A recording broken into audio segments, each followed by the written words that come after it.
Hi guys, welcome back to my channel. If you're new, my name is Ashley. Thank you so much for stopping by and checking out today's video. Today's video is going to be just a sit down video where I'm chatting with you guys. I asked over on Instagram if you guys had any topics or questions you wanted me to talk about here on my channel. I have a playlist called Ashlee Answers, and I like to periodically do these style videos where you can just kind of listen to it. And it's more of a conversation between you and I and the community that happens in the comments versus me giving you guys like advice. You'll notice a theme here on my channel that I'm not really giving advice. What I do is I share what works for me and kind of why it does, and then if that's something that you think might work for you, then you know, you're welcome to try it. But I do not present videos on my channel like parenting advice, ways to get your kids to listen to you. I don't do videos like that because I'm not a parenting expert and I do not think I am. So I wanted to put that out there before I get into this video, that I am just another mom navigating the difficult years of having preteens at home, homeschooling them. And even if you don't homeschool them, just kind of dealing and teaching this aged child is very, very difficult. So that's what this video is going to be on. It's going to be just a little sit down and chat. And as always, please post your thoughts or your suggestions, or if you're a mom who's been through this season, any of your encouragement or wisdom down in the comments below. But again, I just want to make it really clear that I am not a parenting expert, or am I claiming to be one, but many of you guys have asked how I am dealing with the preteen struggles that all kids face while homeschooling, and kind of how that is working out. So we're gonna get into some preteen chatter. I have an entire page of notes of things that I wanted to talk about with you guys. So these are the real-time struggles that we're facing in my house. And I also want to make it really clear that not every day is a misery, and I'm finding a ton of joy in this age and stage of parenting as well. But today this video is going to be kind of focusing on the struggles versus, you know, like all the different positive things that are happening. And again, I'm just giving my suggestions and my advice. So homeschooling a preteen is not for the faint of heart. And one of the things that I personally have had the hardest time with as far as homeschooling goes is the unpredictability of my children's moods. They've got a lot of different hormones going on, and a lot of different things are going on in their minds and in their bodies. And so the day-to-day is not like it was when they were 7 or 8 years old, where they're just happy-go-lucky all the time. And I'm definitely experiencing the highs and the lows in the mood of my children, my older two, and that is a real struggle to deal with as a homeschooling mom, but just even a mom in general, because you just don't know what you're going to get with your kids. So that makes it kind of hard to, when you're expecting to have a great and wonderful day, and then they are not on board with that plan, and you know, their younger siblings are, and they've got a bad attitude and they're kind of bringing the whole house down. It's really hard to deal with. So that has been a huge struggle for me in my house with parenting a preteen, two of them essentially. My daughter, my oldest, is definitely more into that. My son is 11 and a half, and he's kind of starting to head in that direction, but I think he's going to be a late bloomer, and she's kind of an early bloomer. So we've got an interesting dynamic going on there, but the unpredictability is really, really hard. Another thing that has been really hard for me in this season of parenting is seeing all of the insecurities and the not good thoughts and the unsure of who they are and how the world perceives them and who they want to be and what they like, and just seeing that, I don't really know how to describe it. It's just, it's in us. It's our sinful nature. And just seeing that coming out in my daughter has been so hard to see, because I have raised her to be a confident, strong girl, and we have always just boosted her confidence constantly. I've never, ever, ever, ever, ever picked apart my body or how I look in front of her in an effort to spare her from having any kind of body image issues that I could have prevented. And so it's been a very eye-opening experience for me as a mom to see that ultimately those things are in us because we're sinners, and those are the dark side of our heart, and she is no exception. So she is going to battle those things no matter what I have done as a mom. Now, am I saying do nothing as a mom? Of course, I'm not saying that. But what I'm saying is I can't prevent her from going through those things, going through those thoughts, going through those emotions, and neither can you. And that is a burden so heavy to bear, that you think as a parent that ultimately it's your fault. And sometimes parents do need to take accountability for some of the things, but it's been eye-opening for me, because it's just a reminder that no matter what I do, no matter how much I protect her and shield her, she is going to struggle with the same things that I struggled with. Hopefully not on the magnitude that I did, and hopefully has a safe place to turn to ask questions, and hopefully the truth holds her anchored and those lies don't take over. So that is what I'm praying over her.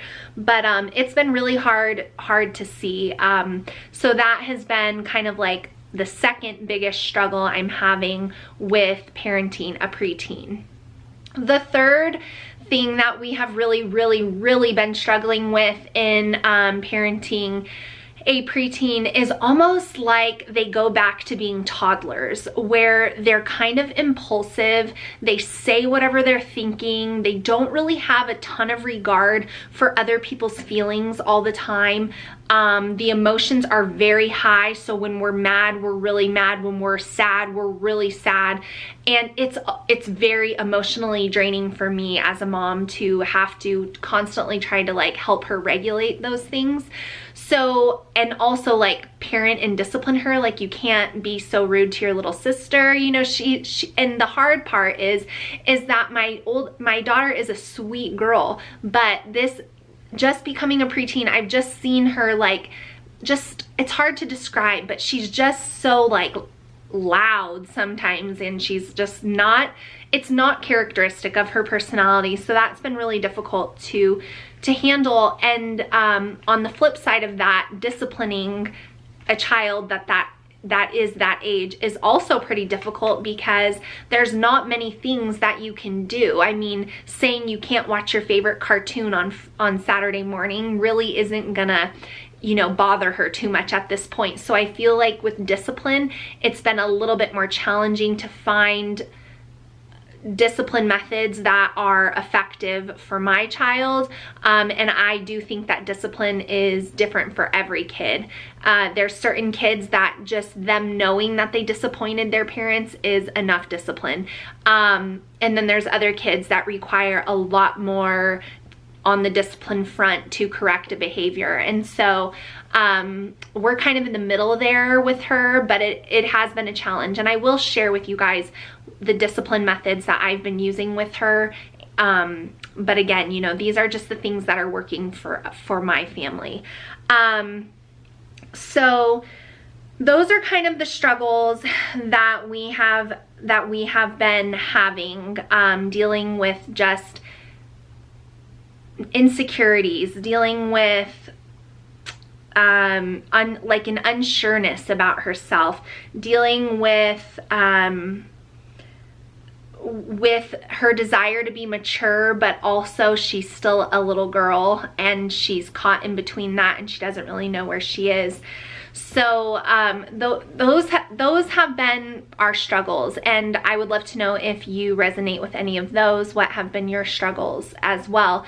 I think a lot of moms don't talk about how hard it is to raise a preteen, because you almost think that if your child is experiencing any of these things, then you must have done something wrong. You must have not said the right things when they were younger. You must have done this or done that. And so I think a lot of moms shy away from talking about how difficult it is to raise a child this age.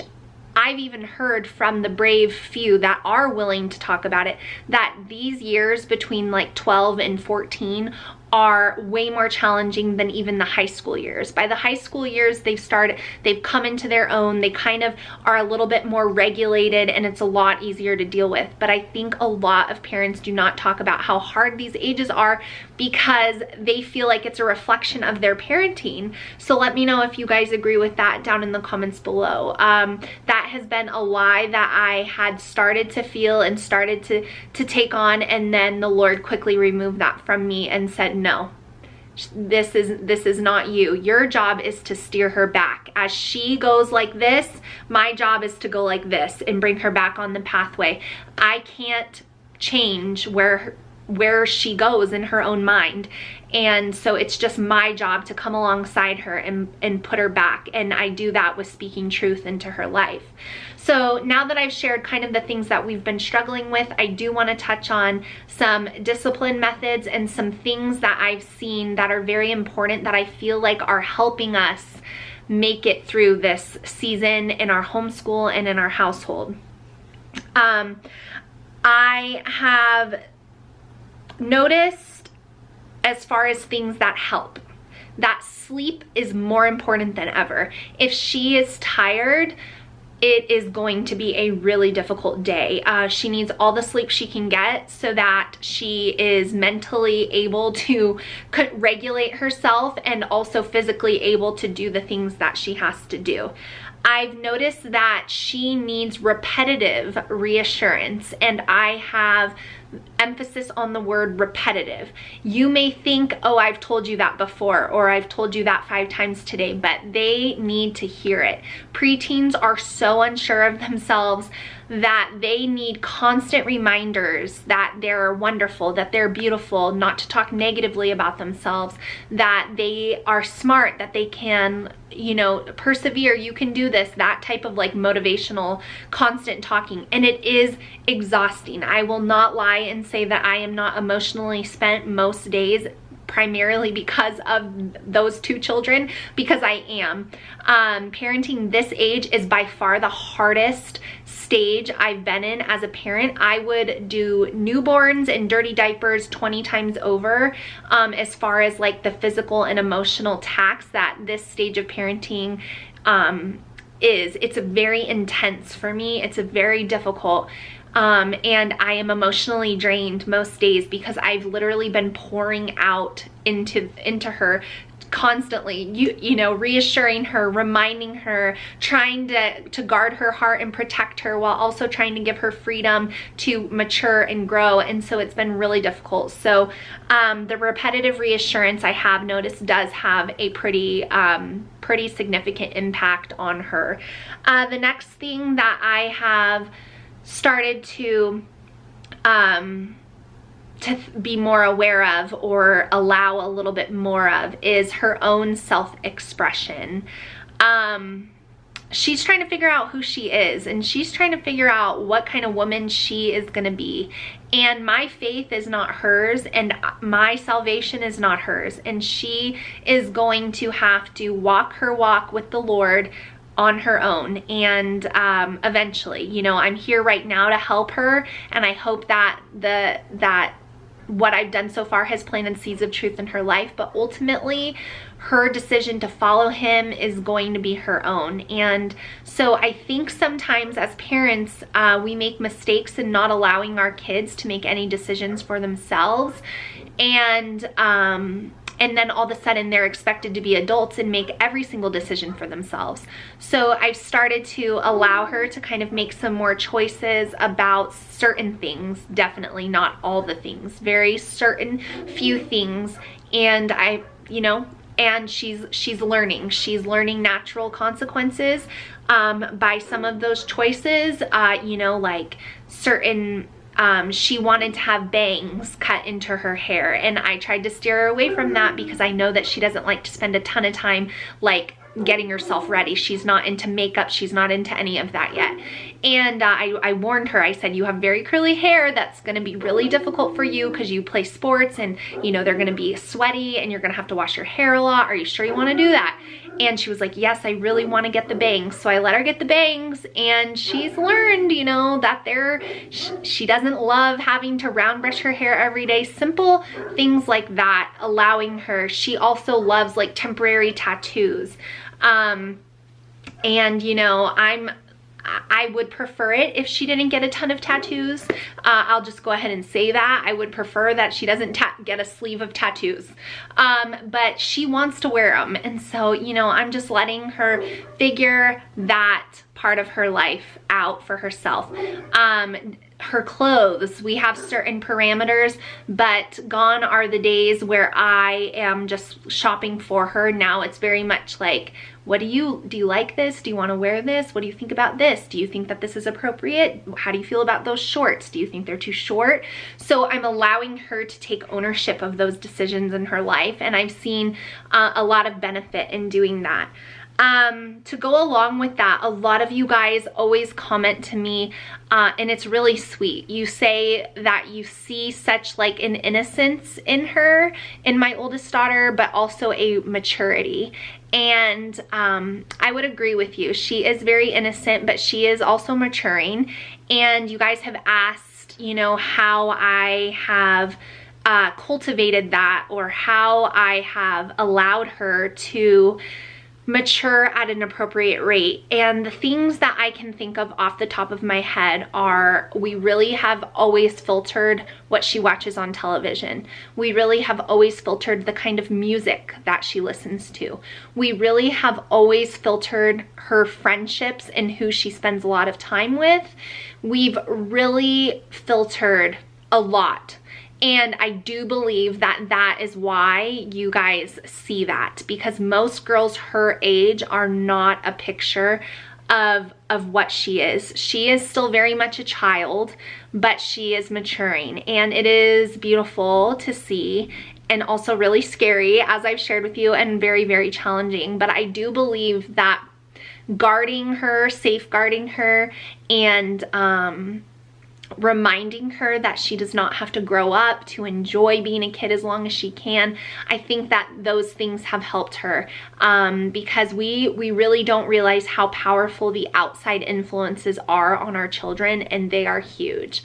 So I wanted to quickly touch on that.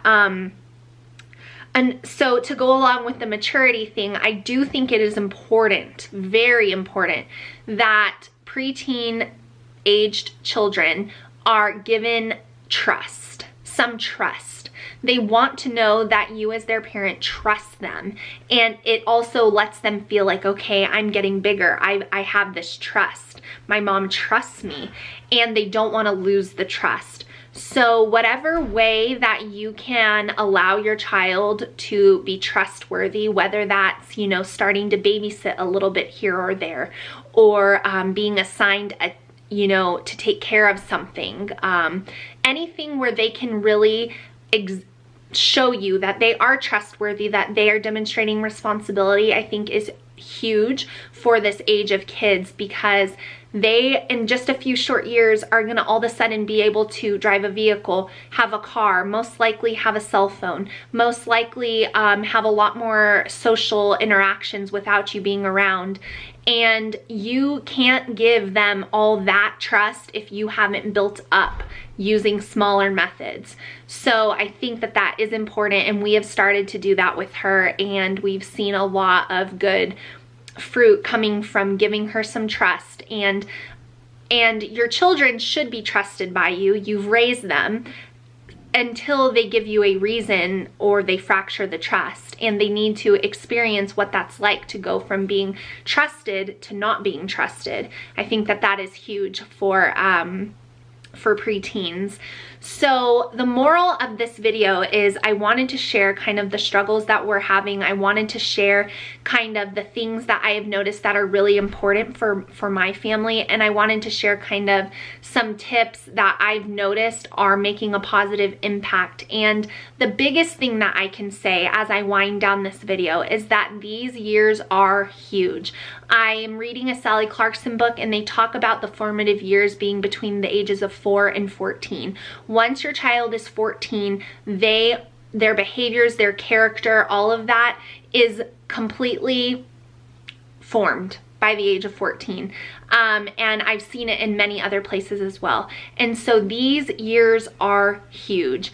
And these years as a parent are extremely tiring, extremely taxing, and have left me, you know, completely perplexed and just praying, like, help me, Jesus, because I cannot do this on my own. But I constantly remind myself, through the repetitiveness, through the constant arguing, through the difficult emotional ups and downs, that these years are important, and I am blessed to be there, because many parents at this age withdraw. They pull away from their kids. They think, oh, they need their independence. Oh, they want to lock themselves in their bedroom. Oh, they want to isolate themselves. Oh, they've been homeschooled, but they want to go back to public school. And the parents start to let their child pull away. And I think that that is the worst thing you can do. You need to be their compass. They start going this way, and you're there to bring them back this way. So if you think that you're just going to send your kids to middle school and public school because by then they'll be old enough to handle it, I would pose the complete and total opposite. These are the years. These are very important years. And so keep doing that good work. Whoever you are listening to this, keep doing that good work. I'm reminding myself too. We are doing huge work in raising these babies we've been entrusted with as they start to grow up, and it is no small task. So I just want to encourage you through those trials, through the constant repetitiveness and all of that, that it matters, and you're doing good work, and you're needed there where you are with your child. Do not allow them to pull away from you. That is how I have kept our hearts connected through this, when I feel like a lot of kids start to kind of veer away from that. So anyways, that is all I've got to say, 20 minutes of it, about preteens and our struggles, and homeschooling preteens and parenting preteens. And I told you guys I would give you some discipline ideas, so that is what I am going to finish. But again, this is going to be very specific to your kids. So I really shy away from sharing these things, but so many of you have asked, and this is an Ashlee Answers video, so I am going to answer. The things that we use for discipline are, first and foremost, taking things away. Things that they like to use on a regular basis, we take that away. The second kind of discipline tactic we have is service. If there's someone being continually rude, continually mean to another member of our family, that person is going to serve them and apologize and then go out of their way for them. So that can look like, for a week, you're making your sister's bed. That can look like you're going to be serving everyone dinner. That can look like you're going to be doing X, Y, or Z. The third thing that we find effective in disciplining this age is by adding chores. Work. You have a bad attitude, you need to do dishes, you know, that type of thing. The fourth thing that I have found to be really effective, when it's not really a call for disciplining, but it's a call for a timeout, is just that. You need to step into your room because you are being out of hand, and no one can talk to you when you're like that. You need to regulate your emotions, you need to calm yourself down, and you need to come talk to me when you're ready. That has been really helpful. The last thing is like a loss of privilege. So in our house, you know, like family movie nights or family game nights, sorry, you can't participate, has been pretty effective. And then if we also, our kids know that the sports they play are privileges in their life, they're not mandatory, and in their level of sport that they play, if they're not at practice, they most likely will have a consequence for not being at practice. And so that's kind of our last resort if it's pretty bad.